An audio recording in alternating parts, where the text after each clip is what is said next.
네, 금요일에 퇴근길 라이브. 오늘은 여러분이 말씀 안 하셔도 압니다. 네, 여러분이 제일 좋아하시는 이 프로가 진행을 하겠습니다. 오늘은 금요일날 뭐 편안하게 그냥 사는 얘기 재밌게 하면 제일 좋은데 요즘에 우리나라의 핫 포테이토 중에 하나인 의료 시스템 개선 개혁 문제, 뭐 의사 정원 문제라고 표현하기도 하는 그 주제와 관련해서 저희가 얼마 전에 보건복지부 차관과 인터뷰를 나누고 정부 쪽 이야기를 들어봤는데 의협 비대위에서 우리에게도 좀 마이크를 달라 요청이 있으셔서 오늘 박명하 의협 비대위 조직위원장을 모셨습니다. 한 시간 동안 또 하시고 싶은 말씀이 있을 테니까 또 저희가 들어보고 질문을 드릴 텐데 보통 이런 이슈가 있으면 서로 맞토론을 하면 제일 편하긴 합니다만 그게 항상 잘 원활하게 안 되기 때문에 오늘은 의협 쪽에서 나오셨으니까 제가 이제 또 반대편 입장에서 질문을 좀 던져 보겠습니다. 박명하 조직위원장님 소개해드리죠. 어서 오십시오. 네, 안녕하십니까. 안녕하세요. 예. 네, 의협 비대위 조직위원장은 평소에는 뭐 특별하게 이렇게 바쁘실 일은 없는데 요즘 많이 바쁘시겠어요? 저녁 6시인데 뭐 하다 오셨습니까 오늘은? 예. 뭐 어저께 뭐 요즘 현안이 힘들고 또 보건복지부가 저를 고발을 해서 이제 경찰 수사를 받고 있다 보니까 네. 이제 그 수사 과정에서 좀 문제가 있는 거 뭐 기피 신청도 하고 또 요즘 의협이 의협회장 선거 국면입니다. 그래서 이제 각 후보자 토론회도 하고 끝나자마자 바로 왔습니다. 예. 박명하 위원장님도 다음 그럼 의협 후보로 출마하십니까? 예. 거기도 거기도 선거철이군요. 예. 3월 20일이니까 다음 주가 되겠습니다. 이게 우리 이렇게 중요한 얘기 나누기에는 서로 안 좋네요. 제 느낌에는 정부 쪽도 이제 선거철이니까 맞습니다. 괜히 오해를 받기도 하고 또 그것 때문에 편한 결정 못 내리기도 하고 예. 의협 입장에서도 선거철이라면 예. 각 후보들이나 이런 입장이 뭐 선명성을 강조해야 되는 분도 있고 하다 보니까 또 이렇게 편한 대화가 오고 가기 쉽지 않겠네요, 서로.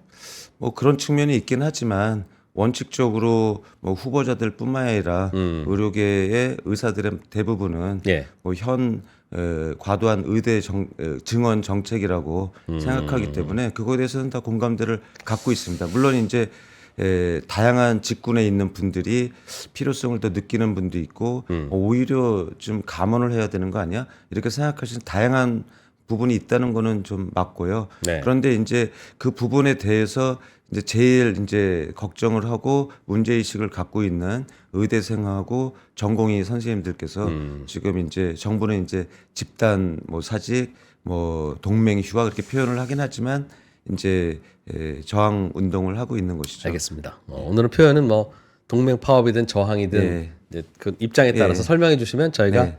잘 알아들을 거고요. 뭐 바로 그냥 주제로 들어가 보죠. 인원 증원 문제. 정부는 2,000명을 늘리겠다 지금보다는 입장인 것 같고 이유는 뭐 설명을 정부가 했으니까 대강 알 텐데 거기에 대한 반론이 있으실 것 같습니다. 뭐 15,000명이 뭐 5년 뭐 6년 뒤에는 필요하기 때문에 지금 최소한 2,000명씩 최소 5년은 늘려야지 된다. 뭐 그런 말씀이시고 대통령께서도 뭐 최소한이다 2,000명이라고 하는 거는 그래서 전혀 이제 물러서지 않고 있는 상황이시죠. 의료계는 어쨌든 뭐 10년에서 15년 정도 지나야지 배출되는 의사 또 전문의가 지금 급한 문제가 아니라 그 전에 필수 의료라든지 기피과 문제, 지역 의료, 또 응급 또 상황, 또 소아청소년과 오픈런 뭐 이런 것들을 해결하기 위해서는 시스템이 먼저다. 뭐 그래서 그것은 바로 작동할 수 있어서 해결될 수 있고 그것이 정착이 되면은 의대 정원은 필요 없다. 뭐 이런 생각을 말씀드리는 겁니다. 아까 선거 얘기도 하셨는데 이제 2,000명이라고 한 언급이 시작된 무렵이 작년 10월경으로 기억을 하는데요. 그때 이제 대통령께서 뭐 지방에 있는 무슨 대학병원, 국립병원에서 민생 토론에서 발표를 하신다는 소문이 들면서 저희가 갑자기 우려를 하게 됐거든요. 왜냐하면은 그 무렵이 저희가 이렇게 왜 그렇게 갑자기 논의되는 수준에서 벗어나거나 아니면은 논의하는 구도에서 왜 갑자기 대통령께서 언급하신다고 하는 상황이었거든요. 그때가 이제 저희가 보기에는 강서구청장 그 보궐선거 때문이라고 생각을 했고 또 이번 2월 6일 날 저희가 갑자기 이제 2월 1일에 필수 의료 패키지가 발표되고 2월 6일에 예. 의대 정원이 발표된 거는 그래서 4월 총선 때문에 그런 거 보지 않나 알겠습니다. 이런 생각을 의협 하다 보니까 뭐 입장에서는 그런 의구심이 있는 거죠. 이게 의료 개혁을 위해서라기보다는 총선용이다. 예. 근데 이제 국민들 시선에서 보면 총선용이라고 생각하시는 분들도 있을 거고 이해는 하실 텐데 여기에 대해서 이제 찬성하시는 분들은 총선용이든 뭐든 의사를 늘리는 건 필요하니까 총선에서 표 받으려고 하는 거든 의도는 괜찮고 그 결과에 대해서 좀 같이 고민을 해봐라라는 것 같아요. 그러니까 예. 그거야 뭐 평가는 알아서들 하실 것이고 그런데 그 필요하기는 하나 지금 증언해봐야 10년 후에나 배출되는 의사 정원보다는 시스템을 바꾸는 게 시급하다는 말씀을 예. 하신 부분에 대해서만 좀 여쭤보면 증언이 필요하다면 증언은 지금부터 해도 10년이나 걸릴 거니까 증언을 빨리 해야 되는 거고 이건 해도 10년 걸리니까 시스템은 바꾸면 바꿀 수 있는 거라면 둘 중에 시급한 건 오히려 증언 쪽 아닙니까? 증언이 필요 안 하면 모르겠는데 필요하면 10년이나 걸리는 거니까 오히려 빨리 해야 하루라도 빨리 해도 10년 후에나 되는 거니까 늦추면 늦출수록 더 늦어지는 문제는 혹시 아닙니까?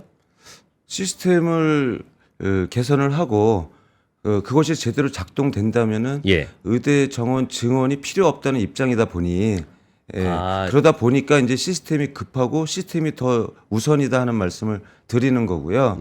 그런데 이제 정부가 세 개의 연구 결과를 많이 인용을 했거든요. 예. KDI 또 보사연 또 서울대 연구 그렇게 했는데 그 세 분의 연구자들께서 기자회견 내지는 이제 기자에 대해서 인터뷰를 했습니다. 최근에. 그래서 하신 말씀이 내가 2,000명 늘리자고 한 연구가 아니다. 예, 점진적으로 늘리자 하는 게 이제 KDI에서 3,058명이니까 한 5% 정도 한 150명 뭐 이렇게 해서 이제 뭐 점진적으로 늘려야지 충격이 덜하다. 그다음에 이제 서울대 연구에서는 지금 그게 중요한 게 아니라 시스템이 중요한 거고 그게 되면은 되는데 그게 작동이 안 되는 지금같이 그대로 간다 그러면은 그럼 늘릴 수밖에 없다 하는 말씀이었거든요. 그러면 의협의 입장은 현재 의사 배출 속도와 정원을 유지하면서도 지금의 의료 시스템을 뭘 좀 바꾸면 안 늘려도 된다. 네. 는 말씀인데 그 말씀을 좀 해봐 주시죠. 그럼 어떻게 바꾸면 의사 증원 없이도 국민들의 불편함이 없어질 수 있을 것인가? 예. 예를 들면은 지금 이제 소총과 오픈런에 대해서 말씀드리겠습니다. 네. 왜냐하면은 이제 대표적인 기피과고 또 정부나 국민들이 생각하기에 소아과. 예, 소아과. 소아과도 소아과지만 예. 그 많은 국민들이 의사가 부족하구나라고 하는 건 지방에 필수과가 의사가 없다. 예. 그리고 응급실에는 특히 더 없어서 예. 응급실 뺑뺑이 돌다가 사람이 돌아가시고 그러니까 예.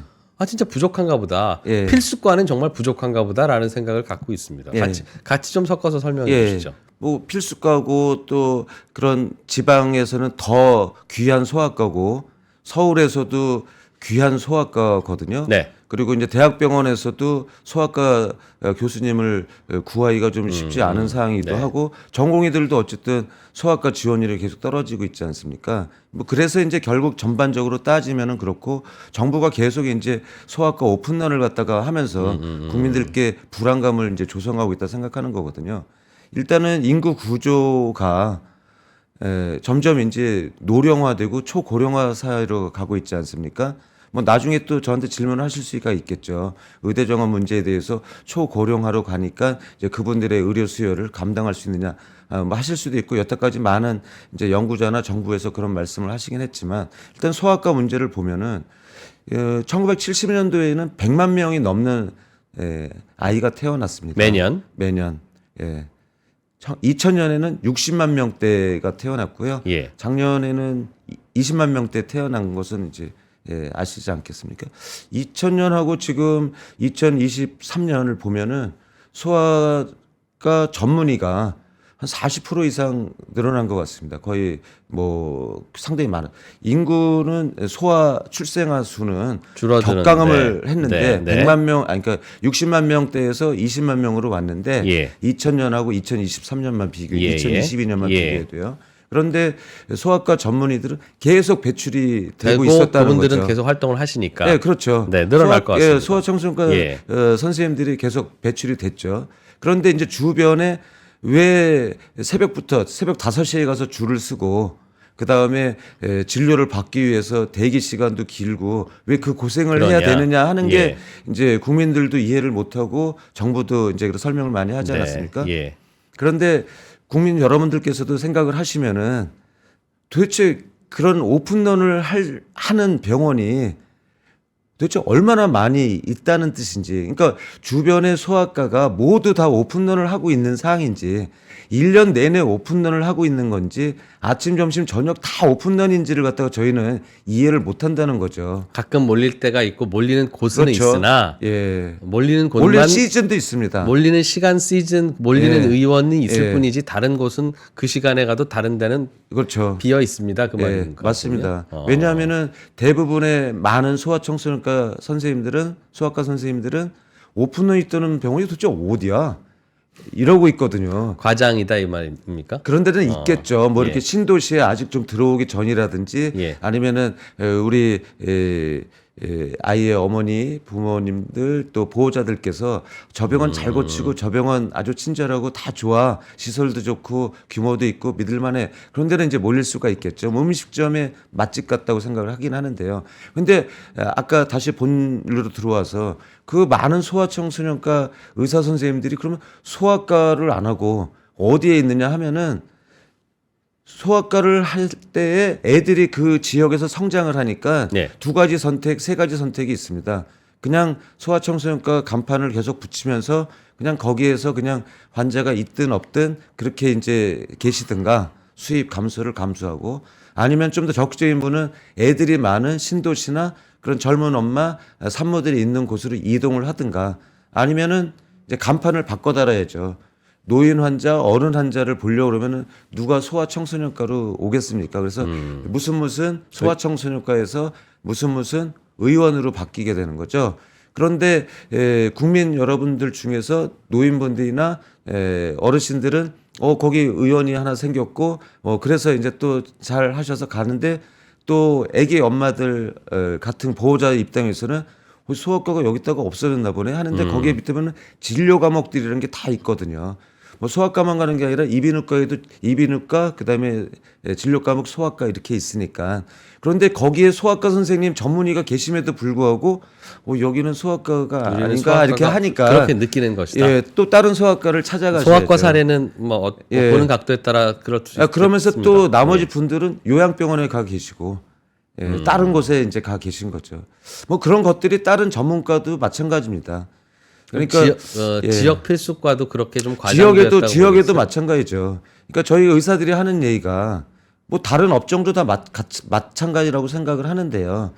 뭐 정부에서는 뭐 지역 거점 국립대 병원을 빅5 병원처럼 만든다 하지만 아니 지금 인구가 감소해서 지금 집도 무상으로 주고 직업도 활동한 뭐 한 6개월 1년 동안은 지원을 한다 하는데 지방의 인구 소멸이 좀 우려되지 않습니까? 정부는 거기에 의료기관이 없어서 지역 인구 소멸을 더 가속화한다고 말을 할 수는 있지만 그런데 저희 입장에서는 정부가 어떠한 그쪽에서 병원을 하면서 있을 수 있는 어떠한 유인책도 안 주면서 가라고 한 데가 갈 수가 있습니까?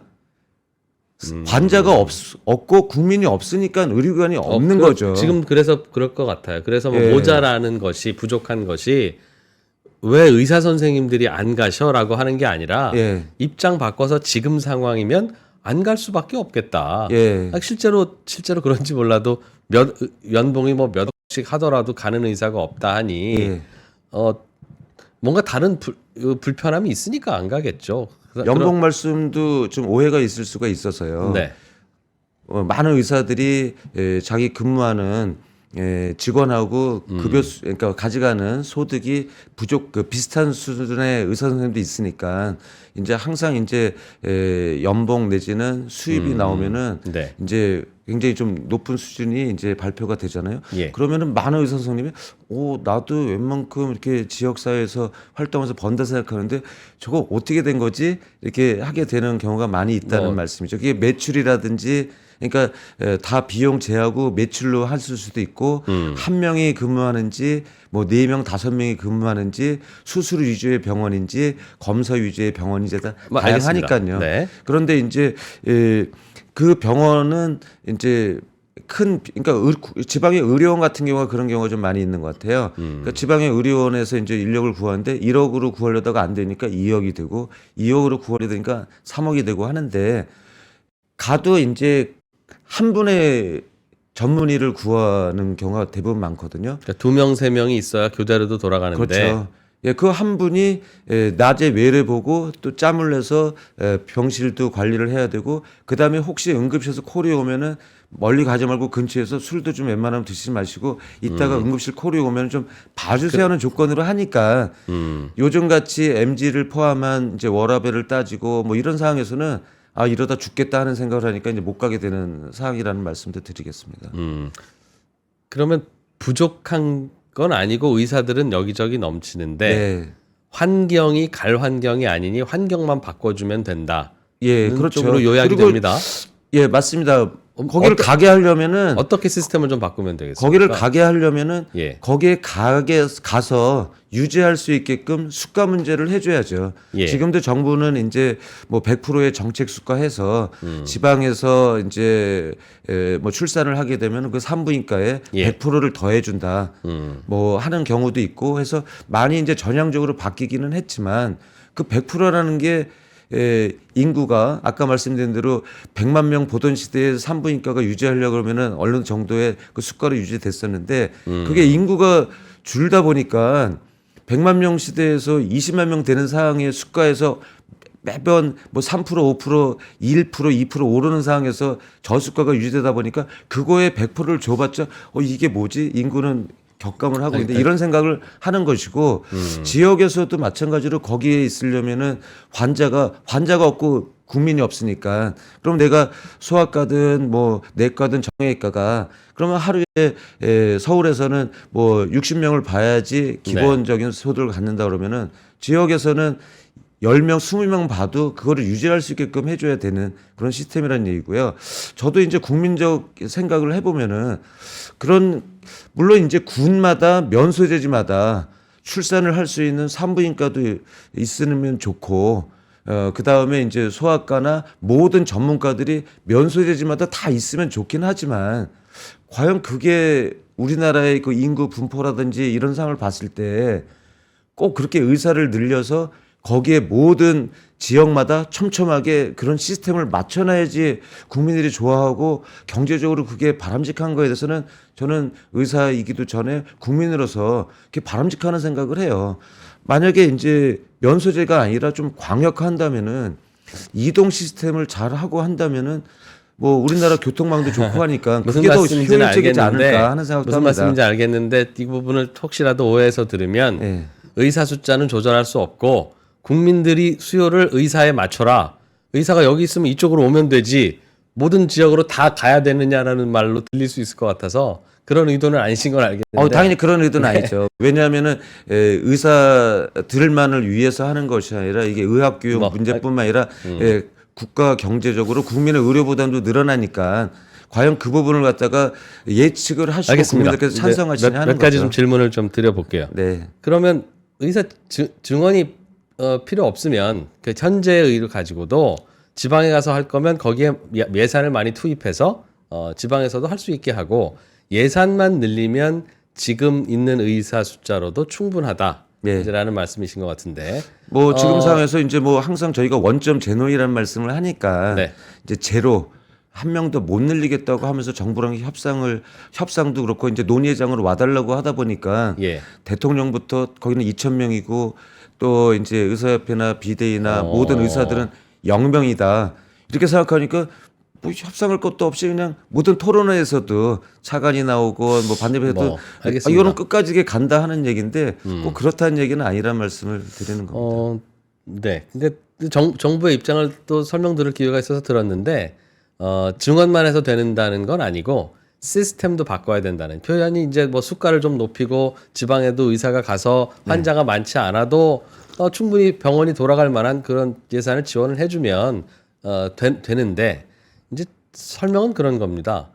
그럴 때 얼마나 예산을 넣어야 하냐라고 하는 건 결국은 의사의 인건비의 문제인데 의사 숫자가 전반적으로 너무 적은 상태에서 이제 개원하는 시장에는 요즘 뭐 실손보험이나 혹은 피부 미용이나 이런 쪽에 시장이 너무 넓다 보니까 거기에서 생기는 상대적인 수입의 격차가 너무 커서 이걸 시스템을 개선을 하려고 하더라도 예산 투입이 너무 많다. 뭐 예를 들자면 그런 겁니다. 요즘 그 방송국의 변호사님들이 많이 나와서 이런저런 활동들을 하시잖아요.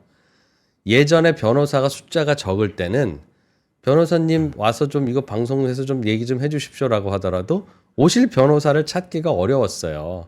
왜냐하면 굉장히 많이 들여야 되니까.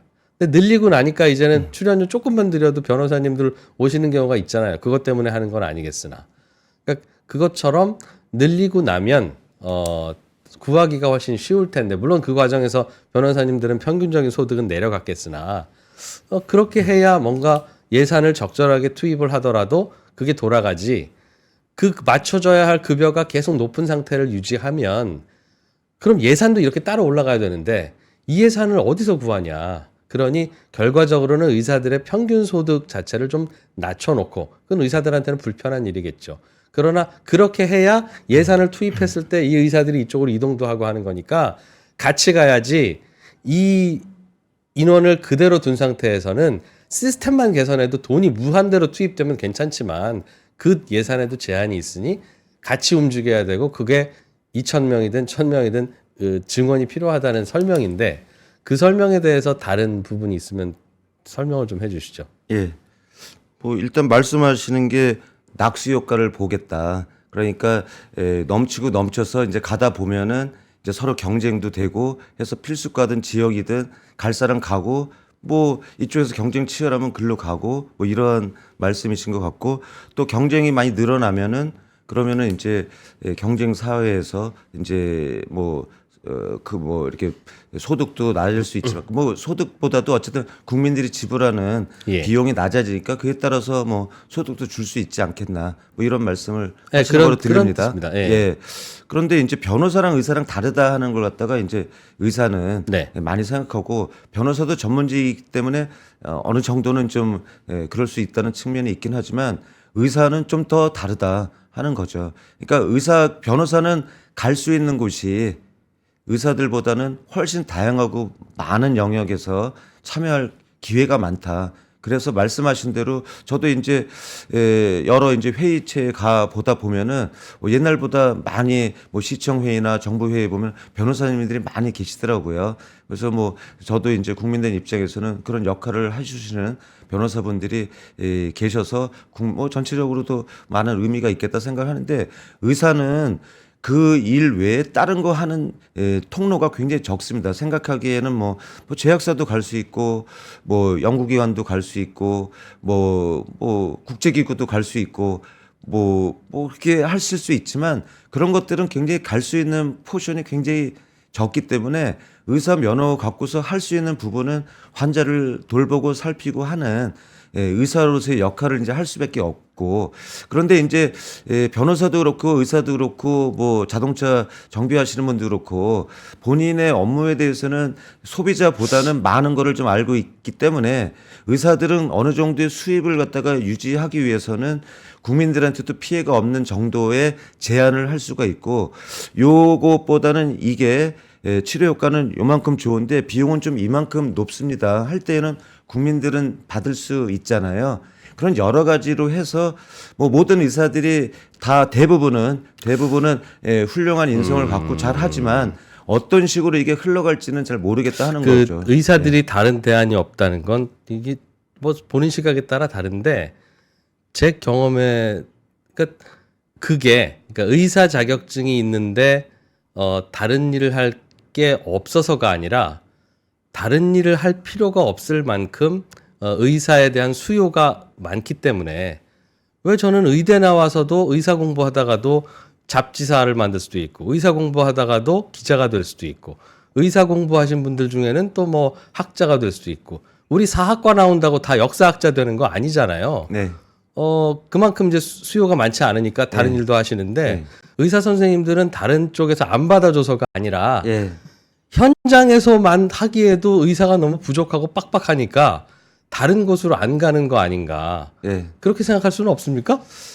지금도 이미 네. 예, 많은 영역에 가 있죠. 뭐 의학 전문 기자 하시는 분도 있고. 아니 아까는 여기 안 받아줘서 못 간다. 아니 안 받아서 못하는 게 아니라 네. 이제 점점 그렇게 갈 수는 있지만 네. 어쨌든 의사로서 이렇게 생각하면은 의사 면허 갖고서 어떻게 할 수 있는 일을 우선적으로 생각하는 그렇게 공부만 해오고 수련을 받아서 굉장히 긴 기간을 하다 보니까 그 일을 업무를 어떻게 하면 잘할까에 대한 고민을 15년, 20년을 해온 사람들이다. 그렇기 때문에 그 일을 갖다가 우선적으로 생각하고 그 부분에 계속 많이 있죠.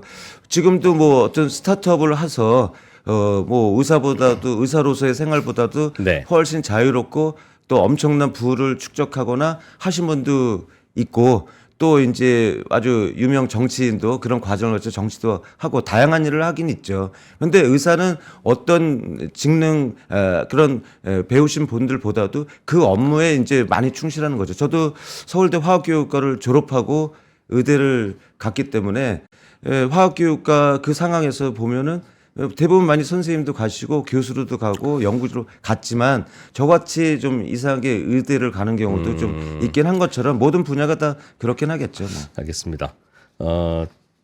이제 제가 이제 그동안 의사 선생님들한테 질문 좀 해주세요라고 하는 질문들이 네. 좀 있어서 네. 질문을 좀 드릴 텐데 그 답을 하시면서 또 이제 정부의 입장과 좀 다른 게 있으면 수시로 말씀해 네. 주시면 되겠습니다. 그 많은 분들이 이제 의사 정원을 좀 늘려보자라고 하는 제안에 대해서 의사 선생님들은 그게 중요한 게 아니라 시스템을 개선하는 게 중요합니다라는 말씀을 하시고 그 말씀은 매우 설득력 있게 들려서 그래 시스템도 좀 바꾸긴 많이 바꿔야 돼라는 데 설득이 많이 되신 것 같아요. 그런데 이제 그러면서도 던지는 질문은 시스템은 정부가 바꾼다 하니 잘 안 바뀔 수도 있을 것 같습니다. 그 예산 많이 들어가는 거니까.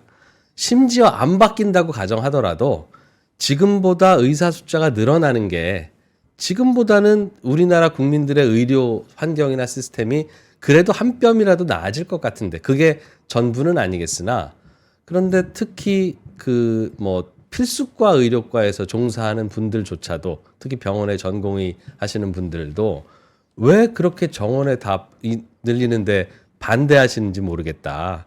차라리 우리 직역의 숫자가 늘어나면 우리 수입이 줄어드니까 인간으로서 그건 싫습니다라고 한다면 그건 충분히 솔직한 이야기고 받아들일 수 있는데 그게 아니라 늘어나면 의료 시스템이 오히려 역행한다는 쪽에 설명을 하시는 듯하여 그 논리는 무엇인가 좀 듣고 싶습니다 하는 질문들이 꽤 있습니다. 예, 지금 말씀하신 대로 요만큼을 늘릴 그러니까 의사 정원이 증원이 되면은 예. 지금보다는 요만큼은 좀 개선되지 않을까 뭐 10년 뒤건 15년 뒤건 간에. 예. 그런데 제가 생각하기에는 요만큼의 개선을 위해서 그것도 불확실합니다. 많은 연구자들이 낙수 효과나 이렇게 해서 그걸 간다는 장담은 못 하는데 일단은 해보자 하는 말씀들을 많이 하시니까 요만큼을 늘리기 위해서 굉장히 큰 국민들의 부담 내지는 나중에 문제를 감당하셔야 된다는 우려를 전문가로서 할 수 있다. 그 말씀을 드리는 거죠. 그러니까 그 부분을 좀 자세히 설명해 주세요. 예. 늘렸을 때 어떤 부작용이 있을 것인가. 예. 아까 말씀드린 대로 의사들은 대부분 의사 역할을 하려고 오랜 수련 기간, 교육 기간 또 그런 생각을 하면서 오신 그런 분들인데 그 부분에서 역할을 하는 면허를 따고 또 수련까지 마쳐서 나왔을 때에는 어느 정도 기대하는 수입이 보장돼야 되니 그러니까 말씀하신 대로 저희가 수입하고 전혀 상관없이 순수한 마음으로 이렇다는 얘기를 감히 하는 거는 아니고요. 영향은 일부 있습니다만은 그거를 떠나서라도 요만큼의 개선을 위해서 국민들이 생각하는 그것을 말씀드리는 거죠. 그러니까 의사 수가 늘어났을 때에 벌어지는 것을 감히 상상도 못할 수가 있는 상황이죠. 의사를 만들기 위해서 하기 위해서는 국민들이 의대생들이 등록금만 내는 게 아니라 사회적으로 경제적으로 국민들이 많은 부분을 배려해 주시고 투여를 하시는 거 아니겠습니까? 그런 것들에 나왔을 때 그 부분이 의사로서 제대로 할 수 없는 부분을 한다면은 그것은 오히려 피해가 될 것이고 의사라는 전문직의 특성상 어느 정도 수입을 보존하기 위해서는 뭐 부도덕한 의사는 극히 일부라고 생각을 합니다만은 자기가 생각하기에 신념을 갖고서 이 정도는 뭐 비용을 더 내셔도 더 조금의 효과가 있으니까 당당하게 권하는 여러 문제 때문에 의료비의 폭증 또 건강보험료의 폭증은 감수를 하실 가능성이 높다. 그런 말씀을 드리는 거죠. 그리고 지금도 이제 뭐 가까이는 벌써 많은 뭐 학생들도 학부모님도 기대를 하는 게 내년부터 그 5년 이상 10년을 의대 정원이 늘어나니 그거에 대해서는 이제 의대 좀 나 좀 가볼까 하다 보니까 저도 아까 제가 의대 들어가기 전에 화학교육과라는 뭐 다녔다는 졸업을 했다는 말씀 드린 것처럼 제 동료들도 지금 중견 이상의 어떤 역할을 많이 하고 있는 친구들이 많이 있습니다. 이 과학계 걱정 많이 하시고 있고 교육계에서도 걱정을 많이 하고 있습니다. 그래서 지금 뭐 학원에 뭐 이런 사교육 그것이 벌써 이제 광고를 해서 좀 많은 이런 부작용을 낳고 있는 거 아시지만 당장 저도 동료 의사를 보니까 어떤 그 안과병원에 2명의 동료 선생님들이 같은 경로를 겪었더라고요. 서울대에서 박사과정까지 하고 그럼 삼성 말을 해야 돼. 어쨌든 이제 뭐 대기업, 우리나라 이제 먹거리를 주로 담당하고 있는 대기업의 연구소에서 연구원으로 하시다가 다시 의대를 들어가시거나 아니면 그걸 맞춰서 지금 안과 의사로서 이제 발을 디디는 이런 상황들이 있는데 앞으로 이제 당장 이제 2,000명 이상, 2,000명씩 최근 들어서 한다고 그러면은 뭐 불을 뻔하다고 생각합니다. 반수생 늘어나면서 올해에 서울대, 연대, 고대 등 뭐 서울에 있는 많은 대학에 이 공개 강의실은 어떤 상황이 될지 굉장히 저희가 잘 알겠습니다. 왜냐하면은 제 아들도 그런 과정을 겪었고 제 가까운 지인들도 들어갔는데 벌써 이제 이번 입시에서도 연대 시스템 반도체 학과가 뭐 수시에서 3턴을 했는지 5턴을 했는지 막 그렇지 않습니까? 근데 내년에는 감히 상상도 안 되는 상황이라는 말씀을 드리죠. 그런 입시의 혼란과 의대 정원의 증원 중에 어떤 게 좀 더 무겁다고 생각하세요?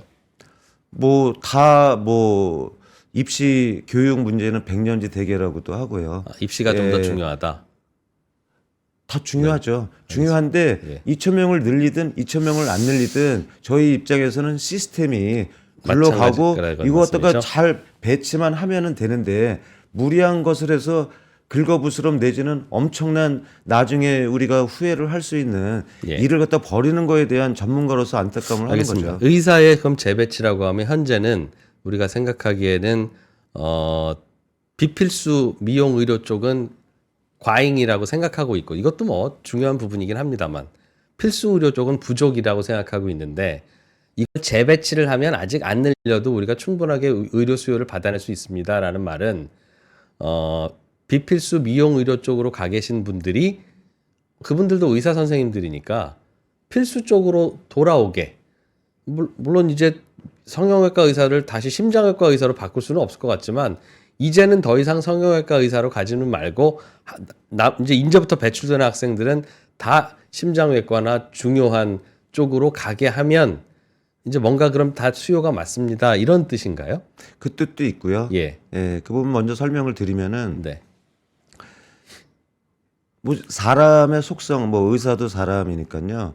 이제 좀 수련도 편하고 또 나왔을 때 일도 편하고 또 의료 사고라든지 뭐 이런 면에서 좀 자유롭고 그러면서 수입은 좋고 이거는 뭐 의사 아니라 사람은 어떤 영역 직능에서도 똑같다 생각을 예. 합니다. 그러면은 이제 지금도 이제 전공의들이 나와 있는 상황에서 아유 진짜 다시 안 들어갈 거야 필수과로 다시 안 들어갈 거야 이런 전공의들도 많다고 뭐 신현영 의원께서도 오늘 발표도 하시고 뭐 그러셨는데 저희가 알아본 바도 그렇긴 합니다. 그럼 그분들이 쉽게 생각하는 건 뭐냐면 아유 군대 먼저 갔다 오자 하는 분도 있고요. 그리고 그냥 뭐 이렇게 좀 자유롭게 생활할 수 있는 필수과에서 벗어나서 다른 전공을 해보자 이럴 수도 있고 그냥 뭐 중단하고 좀 뭐 몇 개월 또 1년을 배워서 미용이나 뭐 성형 뭐 이런 쪽으로 가자 이렇게 진로가 많이 바뀌더라고요. 우려되는 거는 지금 이 상황이 다시 나왔던 분들이 그대로 그렇게 가지 않을까 하는 우려를 일단 하고 있다는 말씀을 드리고요. 따라서 지금 왜 그분들이 이 필수과로 안 가느냐에 대한 부분에 대한 지원이 필요하다는 거죠. 위원장님, 그러니까 그 지금 이제 전공의 문제도 걱정이라서 잠시 질문 드리려고 하는데 이제 말씀하시는 걸 보면 증원 필요 없이 우리나라 의사 전체의 숫자를 필요한 곳으로 잘 재배치만 할 수 있다면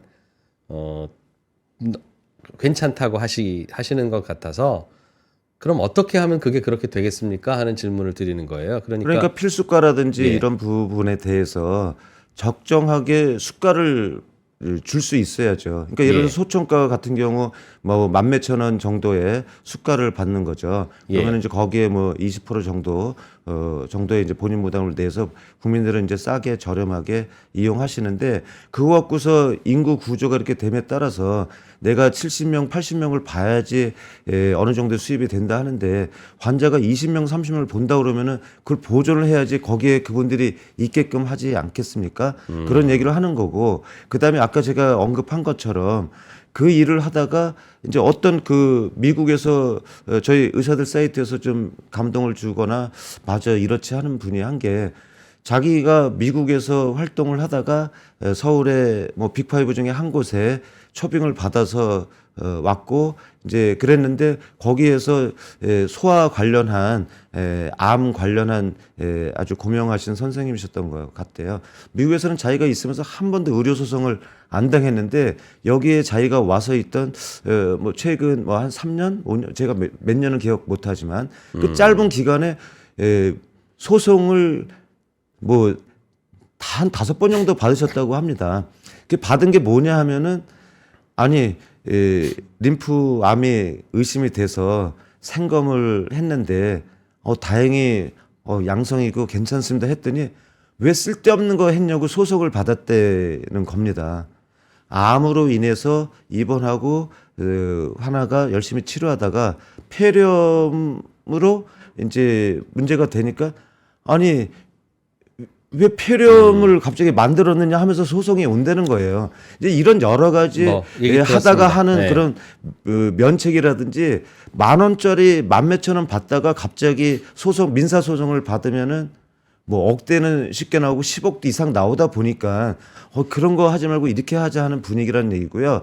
이제 그 관련해서 말하면은 이제 미용으로 간다 하는 거하고 약간 비슷하게도 다른데 지난번에도 이제 뭐 대학병원 빅5 중에 하나인데 거기에 이제 그 병원에 있는 간호사가 뭐 뇌혈관에 문제가 있어서 그 병원의 교수님을 찾았는데 학회 때문에 이제 자리를 비워서 할 수 없이 이제 뭐 또 다른 이제 서울대 병원으로 이송했는데 거기서 어떻게 유명을 달리하시 이런 게 이슈가 돼서 야 무슨 신경외과가 빅5에도 이럴 상황이면은 도대체 전국에서 또 그 병원에서 근무하는 간호사 또 이럴 정도면은 일반 국민들은 도대체 어디를 가고 어떻게 해야 되냐는 우려가 많았거든요.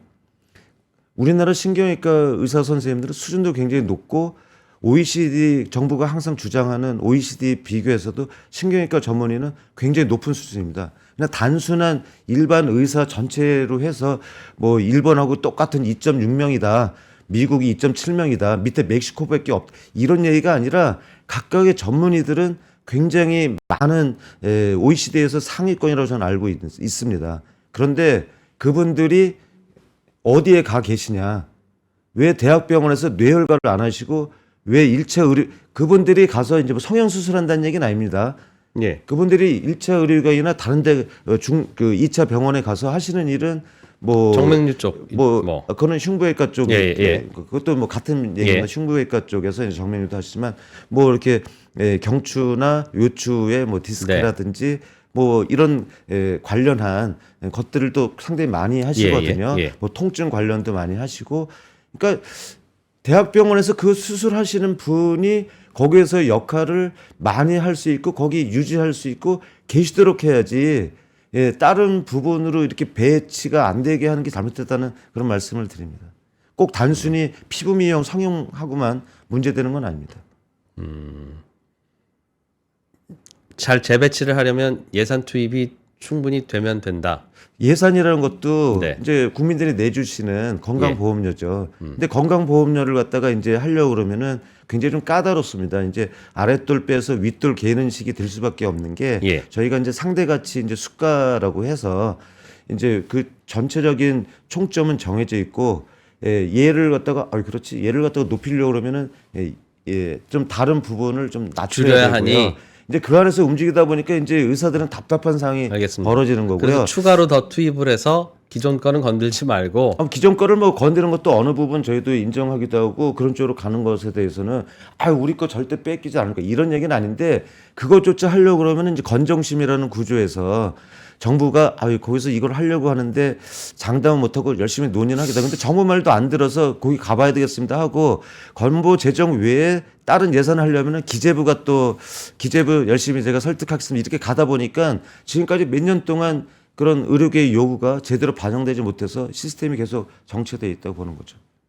그러니 국민들께서도 정부께서도 대통령께서도 더 예산 이 상황을 그런 쪽으로 생각을 하셔야 된다 하는 거죠.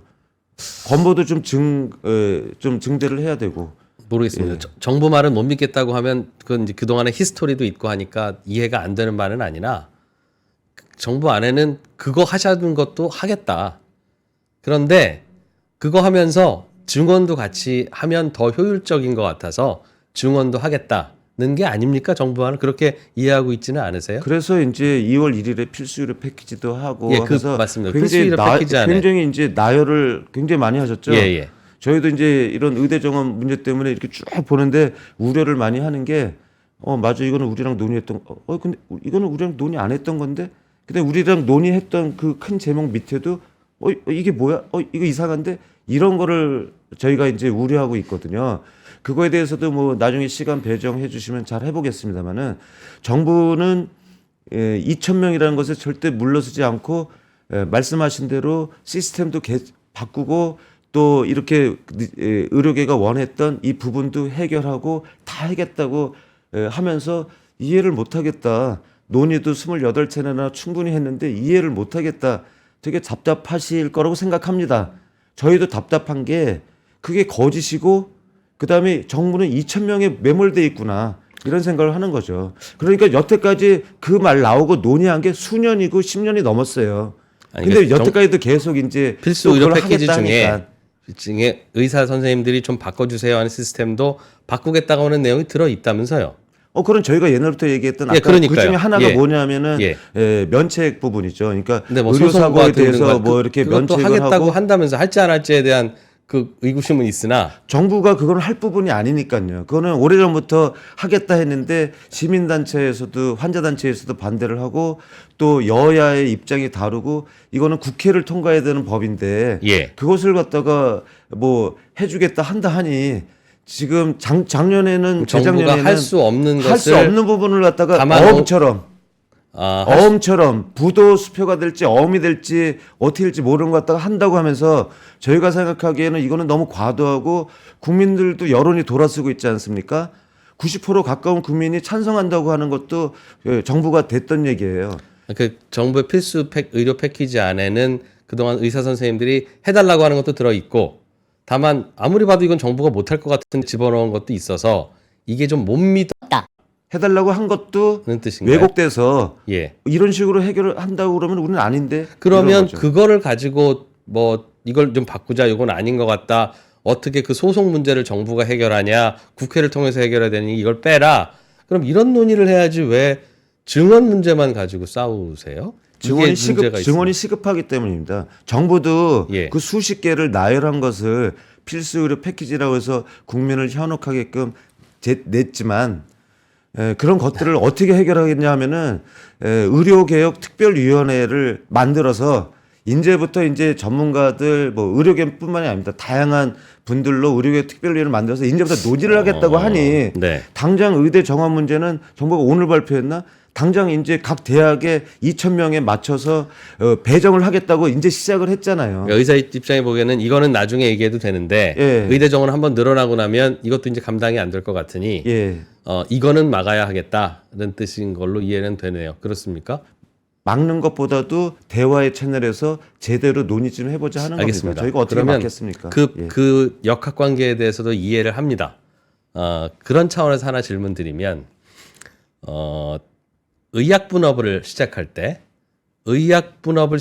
때 앞으로 의약분업을 하니까 의사 수요가 줄어들 거라고 생각해서 당시에 의사협회에서 의사 정원을 줄이자고 한 거는 아니었겠죠. 그때 사항이 굉장히 좀 오래전 일이라서 예, 그때 줄어든 정원을 지금까지 계속 한 번도 못 늘려온 것은 정부의 그 설명에 의하면 이게 정원 늘리기가 매우 어렵다. 늘리려고 하면 의사 집단에서 반대하시고 그러는 바람에 지금도 이제 말씀하시듯이 이거 정원 늘어나고 나면 이거 막기 어렵으니까 우리 의사는 여기에 대해서 집중합니다라는 걸 이해한다면 정부에서도 이럴 때 늘려놓지 못하면 진짜 필요해도 못 늘립니다. 지난 20년간 하나도 못 늘린 걸 보세요. 심지어 의약분업할 때 의약분업을 하는 게 왜 의사 수요를 줄인다고 생각하고 그거를 줄여놓고 아무런 말이 없지 않습니까? 그러니 이렇게 여론이든 선거든 어쨌든 이런 상황에서 늘려놓지 않으면 좀 과하다 싶더라도 다시는 못 늘립니다. 그러니 좀 늘려보겠습니다라고 하는 거라도 그래 뭐 그건 그럴 수도 있겠네라는 생각도 같이 들지 않습니까? 2000년 당시의 사항은 저도 그때 투쟁을 했습니다마는 정확하게 어떤 이유 때문에 일부 300여 명 이게 줄인다고 한지는 모르겠습니다만은 그것도 2000년에 바로 줄인 것도 아니고 제가 이제 신문 기사를 찾아보니까 2003년인지 4년인지 굉장히 몇 년 지나서 논의를 계속 하다가 적당한 수요를 갖다가 이제 좀 줄였더라고요. 그런데 그러면 그 줄인 시점부터 지금까지 3,058명이냐 그거는 한번 좀 찾아보시길 바랍니다. 왜냐하면 그 이후에도 여러 개의 의과대학도 생기고 해서 변화가 있었거든요. 그러니까 정부가 그때 줄인 이후로 하나도 못 늘렸다. 이거에 대해서는 저도 한번 찾아보겠지만 한번 찾아보시길 바라고 다른 팩트도 있다 하는 얘기를 말씀을 드리고요. 그런데 이제 그만큼 늘리는 것도 신중해야 되고 줄이는 것도 더 어렵고 더 어렵습니다. 그 때문에 제대로 늘려야 되는 사항이 아닌가 하는 말씀을 드리는 겁니다. 생각하시는 어느 정도 늘리면 이건 합리적인 증언이라는 수준이 어느 정도입니까? 혹시? 그게 제일 제가 지금 비대위 하면서 예. 물어보실 때 당혹스럽고 난감합니다. 보건복지부가 연구 용역을 준 자료에서 보면은 뭐 KDI 자료에서 보면은 이제 3,058명의 5%, 한 150명부터 이제 늘리는 게 좋겠다 하는 연구부터 해서 뭐 300명 선, 350명 선, 500명 선, 뭐 700명, 1000명 많은데 제 입장에서는 얼마가 늘리는 게 좋다는 것보다는 정확한 연구 결과를 보고서 비대위나 의료계가 말하는 거는 한 명도 안 늘리겠다고 대화의 창구로 나와달라는 뜻이 아니라는 걸 말씀드리고 틀림없이 거기에서 저희가 진정된 마음으로 협상에 또 대화에 나설 것이라는 말씀드리겠습니다. 지금부터 논의 계산을 좀 해보자는 말씀이시군요. 그렇죠. 그런데 그 자료들은 많이 확보돼 있어요. 의사협회 자료도 있고 KDI 자료나 있고 해서 거기에서 정부의 증원 논리는 혹시 들으셨죠? 네. 앞으로 뭐 인구가 이렇게 되고 고령 인구가 이렇게 되고 현재 지방 의사들이 이만큼 모자라니 한 15,000 되는데 그 중에서 5,000은 시스템 개혁으로 하고 그래도 10,000명은 필요하다 일단 그 논리에서의 문제는 혹시 어떻게 문제점이 뭐라고 생각하십니까? 일단은 무자르듯이 그냥 탁탁탁탁 1,000명, 2,000명 10,000명, 15,000명 이렇게 저는 나왔다고 생각을 합니다. 뭐 추계라고 하니까 뭐 9,235명 이렇게는 못 나온다는 것 이해는 하긴 하지만 정부가 여태까지 의료계랑 물밑에서 논의했다고 하는 측면에서 보면은 뭐 300명에서 500명에서 이렇게 논의를 해왔다고 저도 이제 들기는 했습니다만은 갑자기 이게 여러 가지 정치적인 상황에서 1,000명 한다서 우리는 깜짝 놀랐고 요구를 했던 의료계 일부나 전문가들도 1,000명 이랬는데 갑자기 2,000명을 내놨기 때문에 이런 거고 2,000명에 맞추기 위해서 각 의과대학에도 수요조사에 처음에 냈던 것보다 줄이면은 사유를 쓰라든지 막 이렇게 하면서 맞췄기 때문에 그거에 대해서는 저희가 동의를 못 한다는 거고요. 그렇기 때문에 이제 늦지 않았습니다. 있는 자료들을 갖다가 잘 검토를 한다면은 적절한 그 의대 정원 증원에 대해서는 좀 논의가 될 것으로 생각을 합니다. 알겠습니다. 그리고 고령화에 따라서 문제도 얼마 전에도 이제 저희가 분노를 했던 거는 수요 그 연구가 굉장히 좀 복잡해서 0.1을 늘지 0.5를 늘 거에 대해서 많이 바뀐다는 거는 알고 계시지 않습니까? 여성 의사 선생님들의 그런 남자하고에 비해서 남성하고에 비해서 너무 무리하게 그 역량 능력을 줄여서 계산을 하면은 그게 이제 오류로 간다 하는 거고요. 정부가 이제 계속 이제 저희가 현재 나와 있으니까 뭐 원격으로 얘기를 하면서 그거를 막 풀겠다 하는데 그런 원격이라든지 AI라든지 이런 거에 대해서는 생각을 좀 반영이 제대로 안 돼 있다고 생각하고 없어질 수 있는 직업군 중에 상위권이 의사였더라고요. 지금도 이미 많이 영상의학 같은 데서는 의사의 수요를 많이 감당을 하고 있는 상황입니다. 연세가 많은 분도 어느 정도 올라가지만 그걸 지나는 상황에서는 의료수가 줄어든다는 연구도 있는 것으로 알고 있고요. 여러 가지를 감안해야 됩니다. 인공지능이 의사 역할을 앞으로 할 수 있을 것 같으니 그런 것까지 감안하면 의사 숫자가 부족한 거 아니지 않느냐. 인구 절벽이라든지 여러 가지 감안해서 같이 논의해야 될 상황이다 하는 얘기를 하는 겁니다. 근데 저는 잘 모르겠습니다만 우리나라의 인구 구조가 그러니까 아마 국민들 생각하시기도 그럴 거예요. 100년 후쯤 되면 지금 의사 숫자도 많다. 그건 이해합니다. 많이 줄어들 거니까요. 그러나 많이 줄어들기 전에 전체 인구는 지금부터 서서히 줄어들겠으나 의사가 필요한 고령 인구는 지금부터 굉장히 많이 증가했다가 급격히 떨어진다. 전하위원장님 세대가 그 주력이잖아요. 그 많이 태어난 저 같은 사람들이 이제 늙어서 다 세상을 떠날 때까지는 의사들이 굉장히 많이 지금보다 훨씬 필요했다가 이제 인구가 줄어드니까 의사들도 안 필요하겠죠. 우리가 걱정하는 건 이 피크의 상황을 우리가 대비를 못하고 있다. 지금도 고령화가 아닌 상태에서도 이렇게 지방에서는 의사 모자라요 막 이러고 있는데 앞으로 이제 2%가 병원에 가야 할 70세, 80세가 될 때는 그런 환자들이 매년 100만 명씩 태어난 베이비 부머가 병원으로 환자로 갈 텐데 그거를 감당하고 나서 그 다음부터 의사가 또 안 필요하고 국민들도 숫자가 줄어들면 그때는 또 탄력적으로 줄여가야죠. 매년 2,000명씩 감소를 시키든. 그런데 굉장히 필요할 것 같은데 왜 필요가 없으시다고 하지에 대해서 아직 납득을 못하는 것 같습니다. 시간이 많지는 않으니 뭐 그런 내용을 포함해서 이제 하시고 싶은 이야기도 또 있을 거고 하니까 같이 좀 해주시죠. 예. 되게 젊어 보이시는데 어떻게 공개가 가능한 나이입니까? 72년생입니다. 아, 72년생이요? 네. 저는 62년생입니다. 네. 예.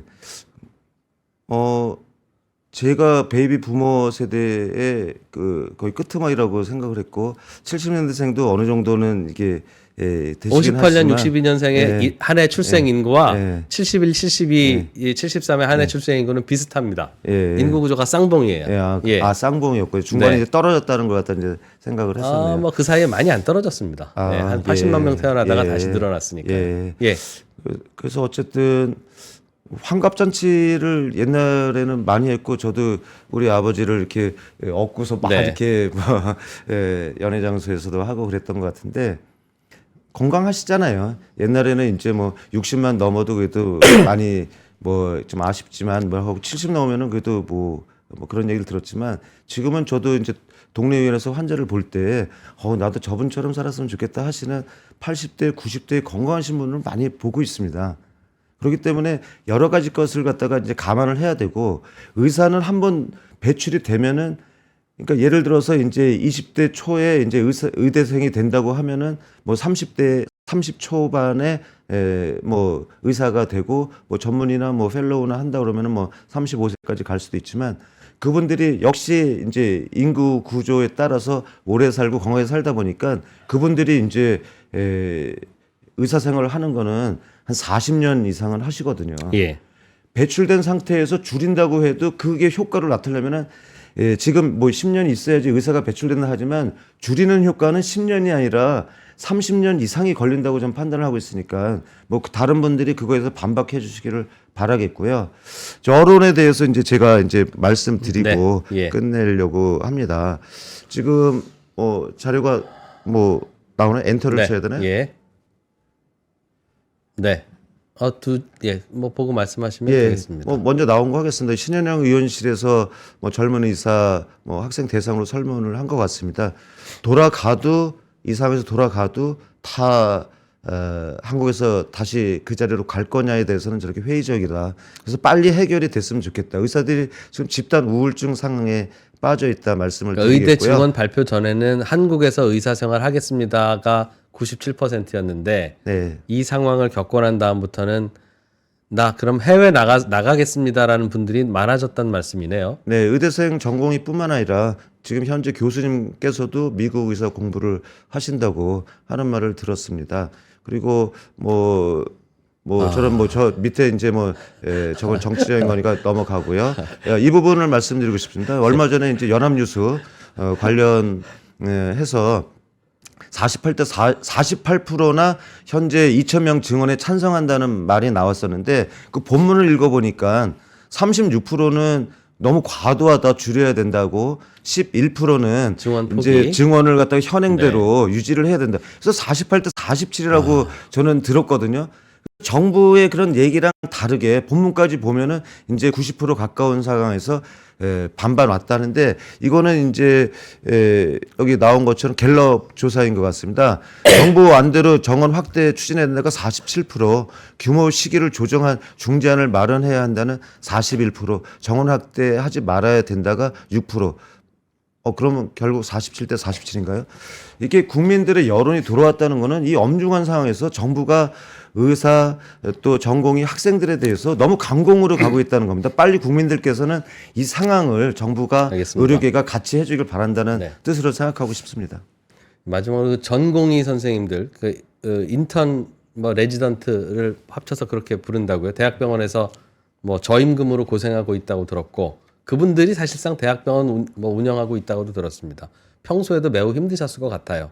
다만 이제 거기서 배우는 것도 많고 그래도 바로 개업하는 것보다 그 수련 과정이라고 생각하고 저임금을 견딘다고 들었습니다. 불만이 많겠죠, 당연히. 근데 그분들이 의대 정원을 2,000명 늘린다고 하는 그 문제 때문에 갑자기 화가 나신 겁니까? 아니면 다른 것 때문에 그런 겁니까?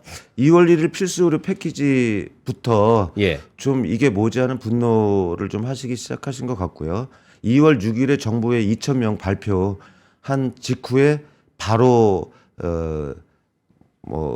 특정 이제 어떤 병원에서는 개별적인 사직이 모아져서 그러니까 단체 사직이 이제 된 겁니다. 그러니까 그분들 입장에서 봤을 때는 잘못됐다. 물론 이제 62년생 이제 60 넘은 저도 그분들하고 전혀 새로 네. 배출되는 분들하고는 상관이 없는 사람이긴 하지만 걱정하는 것처럼 그분들도 이 상황 시스템을 갖다가 이해를 못하는 거죠. 본인들은 지금 의사가 돼서 3년 4년을 종합병원에서 대학병원에서 수련병원에서 근무를 하고 있어서 예. 이런 뭐가 좀 이거 이상하고 잘못되고 이상한데 내 동료들은 왜 전공의로 안 들어오고 왜 가서 피부 미용을 하고 있지? 예. 왜 소총과는 와서 내가는 여기서 열심히 소아과 의사가 되려고 하는데 왜 여기 나를 갖다가 왜 사람들은 이상하게 쳐다보지? 뭐 그런 상황을 하던 상황에서 그러니까 오래전부터도 계속 고민들이 그런 상황에서 있었겠죠. 정부가 2,000명을 해서 낙수 효과를 해서 야 이렇게 다 끼워놓고 지방도 가게 하고 소아과도 10명 정도면 10명을 다 채워넣으려고 하고 이거는 그렇게 해서 되는 게 아닌데 하는 얘기를 하는 것이죠. 학생들도 마찬가지고 전공인들도 마찬가지인데 저희가 절박한 문제를 말씀드리고 작년부터 계속 이렇게 했더니 구사의정 합의라고 하는 거 아시겠지만 거기에서 의료계랑 논의를 뭐 많은 국민들께서 왜 의사정원을 의료계랑 논의해? 정부랑 국회랑 다 약속하고 그렇게 했던 부분이거든요. 그런데 거기에서 논의하다가 갑자기 이제 6월, 7월 그 경에는 의료계랑 논의를 한다는 건 아니고 보정심이라는 거에서 할 거고 보정심 밑에 두 개의 산하위원회를 둬서 하나는 필수 의료 분야를 하겠고 하나는 의사수 정원에 대해서 논의하겠다고 하는데 그 위원회에 의료계가 배제된 겁니다. 그래서 의료계 추천을 2명이라도 좀 놓달라 했더니 안 해주겠대요. 이번에 증원을 포함한 필수 의료 패키지를 발표하고 추진하는 발표하기 과정에서 전에 이제 작년에 이미 그런 걸 논의하는 구조체 그런 협의체에 우리가 연구 단계에서 들어가겠다 했는데 그것부터 막은 거고 10월에 갑자기 이제 발표하신다고 하니까 우리가 분노한 거고 그러니까 증원이 문제가 이제, 아니라 예. 증원이 문제가 아니라 그 패키지를 만들고 시행하고 발표하는 의사 과정에서 쓰고 모든 것들이 배제가 되고 배제되고 있는 예. 것에 따른 불만이 표출된 것이다. 예. 그리고 그러다 보니까 모든 연구자들이 시스템이 돌아가면 되는데 시스템이 돌아가면 요만큼만 해도 되는데 그거에서 이제 빠져나와서 1,000명을 넘어서 2,000명 하니까 이게 뭐야? 우리말을 어떻게 하면 들으라고 할 수가 있어. 하다 보니까 이제 개별적인 저항으로 한 거고 정부는 그랬을 때 아 미안하다 다시 한번 논의 좀 해보자가 아니라 알겠습니다. 이제 강대강으로 해서 면허 정지할게 구속할게 이러고 있으니까 의욕을 잃은 거죠. 미래에 대한 예. 생각을 우리나라에서 못하겠다 하는 상황까지 온 겁니다. 네.